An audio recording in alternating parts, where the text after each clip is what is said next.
Hi friends, cricket dress, cricket bat ఏంటి అనుకుంటున్నారు కదా.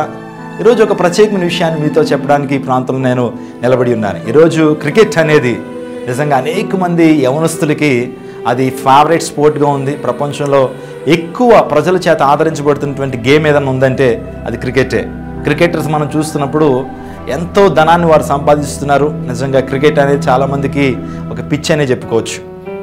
నా జీవితంలో కూడా క్రికెట్ అనేది ఒక పిచ్చిగా ఆడుతుండేవాడిని, చూస్తుండేవాడిని. స్కూల్ మానేసి, కాలేజ్ మానేసి కూడా క్రికెట్ ఆడుతూ ఉండేవాడిని. ఒక వ్యసనం వల్లే మారిపోయింది. కానీ దేవుని మహాకృపను బట్టి ఆ వ్యసనం నుంచి దేవుడు నన్ను విడిపించాడు. ఈనాటికి కూడా క్రికెట్ ఆడుతుంటాను. మంచిదే, క్రికెట్ ఆడటం మంచిదే, క్రికెట్ చూడటం మంచిదే. కానీ వ్యసనంగా మార్చబడటం అనేది అది మన జీవితాల్లో అంత మంచిది కాదని దేవుని సేవకుడిగా మీకు చెప్తున్నాను. క్రికెట్ గురించి కూడా మనం పాఠాలు నేర్చుకోవచ్చా అంటే తప్పనిసరిగా నేర్చుకోవచ్చా అని నేను అంటాను. ఎందుకంటే క్రికెట్లో నిజంగా మనం దాన్ని అబ్జర్వ్ చేస్తున్నప్పుడు ఎన్నో విషయాలు మనం పాఠాలు నేర్చుకోవచ్చు. We can learn some lessons from cricket. వీలున్నట్టు రానున్న దినాల్లో క్రికెట్ వర్సెస్ స్పిరిచువల్ లైఫ్ అనేటువంటి ఒక పుస్తకాన్ని కూడా రాయటానికి నేను ఇష్టపడుతున్నాను. సో తద్వారా క్రికెట్ లవర్స్ అందరికి కూడా ఆ పుస్తకం ఎంతగానో ఉపయోగపడుతుందో లేదో మీరు సందేహం లేదు. క్రికెట్లో జరిగినటువంటి ఒక అంశాన్ని మీ ముందుంచి మన జీవితాల్లో నేర్చుకోవాల్సిన పాఠాన్ని మీ ముందుంచడానికి ఇష్టపడుతున్నాను. బైబిల్ గ్రంథంలో ఒక మాట రాయబడి ఉంది, నా జనులు జ్ఞానం లేక నశించిపోతున్నారు. My people are destroyed for the lack of knowledge. ఈరోజు ప్రజలు నశించిపోవడానికి కారణం ఏంటి? ప్రజలు నష్టపోవడానికి కారణం ఏంటంటే జ్ఞానం లేకపోవడం ద్వారా. దేవుని లేఖనాలు సెలవిస్తున్నాయి, పాముల వలె వివేకం ఉండండి, పావురం వలె నిష్కపటంగా ఉండండి అని దేవుని లేఖనాలు సెలవిస్తున్నాయి. జ్ఞానం లేకపోవడం ద్వారా ప్రపంచంలో ఒక టీం వరల్డ్ కప్ని ఏ విధంగా పోగొట్టుకున్నారో ఆ విషయాన్ని మీతో పంచుకోవడానికి ఇష్టపడుతున్నాను. 2003వ సంవత్సరం వరల్డ్ కప్ జరుగుతుంది.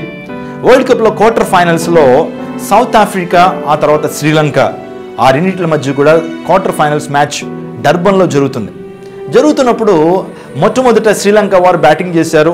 268 పరుగులు వారు సాధించారు. అందులో ఆటపట్టు సెంచరీ సాధించాడు.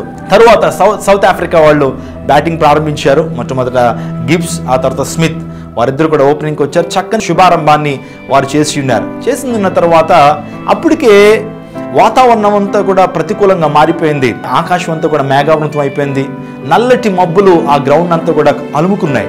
అటువంటి టైంలో క్రీడా పండితులు, కెప్టెన్స్ అందరూ ఆలోచన చేస్తున్నారు, ఏ టైంలో వర్షం పడవచ్చు, వర్షం పడిందంటే మ్యాచ్ క్యాన్సిల్ అవుతుంది అని ఎంతో భయపడుతూ ఆ సౌత్ ఆఫ్రికా వాళ్ళు బ్యాటింగ్ దిగిన తర్వాత సుమారుగా వారు చాలా రన్స్ చేశారు, చాలా అద్భుతంగా ఆడారు. చివరికి వచ్చేటప్పటికి 30 balls 40 runs కొట్టాలి. ఇంకా 4 వికెట్లు చేతులు ఉన్నాయి. మార్క్ బౌచర్ చక్కని బ్యాటింగ్ చేస్తున్నాడు.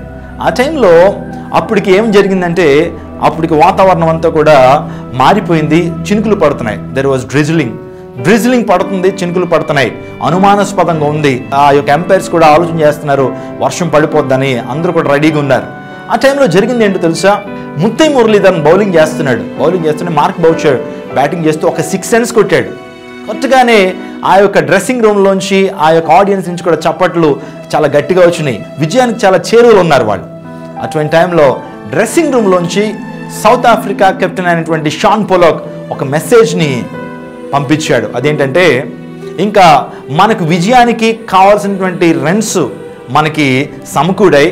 ఇప్పుడు డక్వర్త్ లూయిస్ అనేటువంటి పద్ధతి ద్వారా, ఒకవేళ కనుక ఎంపైర్సే కనుక డక్వర్త్ లూయిస్ అనేటువంటి పద్ధతి ద్వారా వారు విజయాన్ని ప్రకటిస్తే కనుక మనమే విజయాన్ని సాధిస్తాం. ఈ ఓవర్లో కావాల్సిన రన్స్ మనకు సమకూడే కాబట్టి నువ్వు ఇంకా రన్స్ చేయాల్సిన అవసరం లేదు, వికెట్ని కాపాడుకో అని చెప్పి లోపల నుంచి షాన్ పొలాక్ మార్క్ బౌచర్కి మెసేజ్ని పంపించాడు.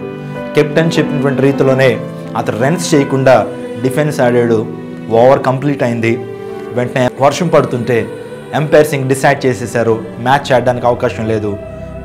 మ్యాచ్ డిసైడ్ చేసి డక్వర్త్ లూయిస్ ప్రకారము సౌత్ ఆఫ్రికాకి ఓటమిని ప్రకటించారు. శ్రీలంక విజయాన్ని సాధించింది. కేవలం ఆ యొక్క మ్యాచ్లో సౌత్ ఆఫ్రికా ఓడిపోవడానికి కారణం కేవలం 1 run. కామెంటేటర్స్ చెప్తూ వచ్చారు, ఏమని తెలుసా? Only 1 run the difference between success and failure. ఈరోజు మ్యాచ్ పోవడానికి కేవలం 1 run. ఒక విషయాన్ని ఆలోచన చేస్తే ఆ యొక్క సౌత్ ఆఫ్రికా కెప్టెన్ అయినటువంటి షాన్ పొలాక్ ఇచ్చినటువంటి ఒక తప్పుడు సమాచారం, ఒక రాంగ్ మెసేజ్, సరైనటువంటి క్యాల్కులేషన్స్ చేసుకోలేకపోయి డక్వర్త్ లూయిస్ ప్రకారం రన్ రేట్ ప్రకారం విజయాన్ని ఇస్తారు.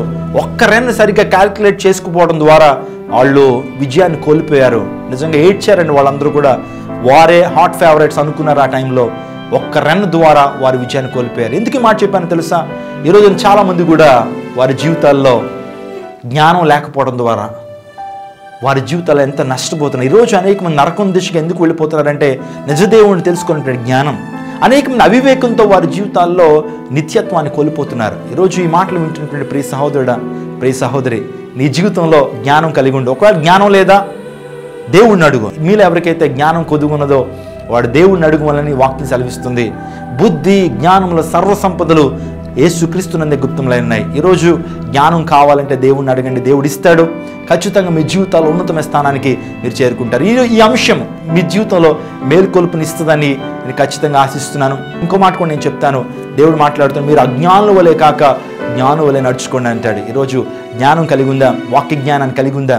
మన జీవితాల్లో మన జీవితాన్ని ముందుకు ఎలా కొనసాగించాలో జ్ఞానాన్ని అడుగుదాం. తద్వారా జీవితంలో ఉన్నతమైన స్థానానికి మనం పొందుకోండి. Thank you very much for watching this video. God bless you.